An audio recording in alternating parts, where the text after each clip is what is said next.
தமிழ்நாடு அரசியல் இதுவரை கண்டிராத ஆகப்பெரிய அரசியல் கோமாளி அண்டப்புழுகன் ஆமைக்கறி திருட்டு பெயல் நாள்தோறும் பொய் மூட்டுகளை அவிழ்த்து விட்டு கொண்டே இருக்கிறான். அம்பேத்கர் பௌத்த சமயத்திற்கு மாறினார்.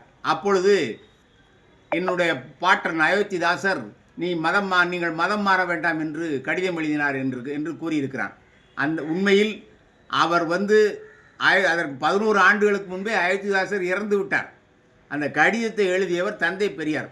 நீங்கள் பௌத்த சமயத்திற்கு மாறிவிட்டால் அதன் பிறகு இந்து சமயத்தை நீங்கள் அதை பற்றி பேசுவதற்கான உரிமையை இழந்து விடுவீர்கள் என்று சொன்னார். அது மட்டுமல்ல, இரட்டை உறுப்பினர் தொகுதி புனே ஒப்பந்தம் காந்தியோடு ஒரு உடன்படிக்கை செய்து கொண்ட போது அம்பேத்கர், நீங்கள் அந்த உடன்படிக்கை செய்தாதீர்கள், இது தாழ்த்தப்பட்டவர்களை பாதிக்கும் என்று சொன்னவர் தந்தை பெரியார்.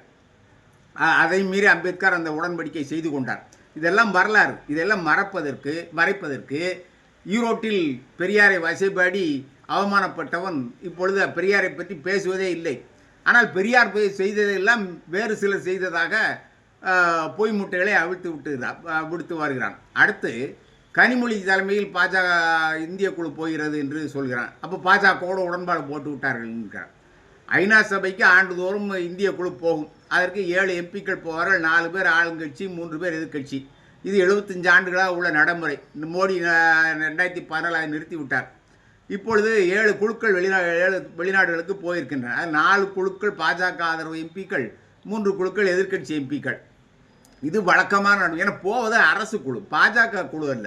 இந்திய அரசின் சார்பில் அவர்கள் கருத்துக்களை எடுத்து வைக்க போகிறார்கள்.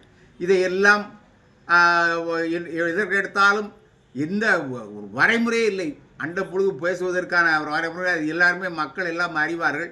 ஏற்கனவே அவன் கட்சி 3வது நாடாளுமன்றத்தில் 3வது இடத்திலிருந்து இப்போ சட்டமன்றத்தில் 4வது இடத்துக்கு போய்விட்டது. அடுத்த 5வது இடத்துக்கு கட்சி சாராத வேட்பாளருடன் போட்டி போட போகிறான், காலியாக போகிறான். அதற்கு முன் அவனால் முடிந்த அளவிற்கு அவதூறுகளை அள்ளி வீசுகிறான். அதையும் சில மூளையை அடகு வைத்த முட்டாள் இளைஞர்கள் அதையும் கேட்டுக்கொண்டு அவனுக்கு கைதட்டி கொண்டு இருக்கிறார்கள்.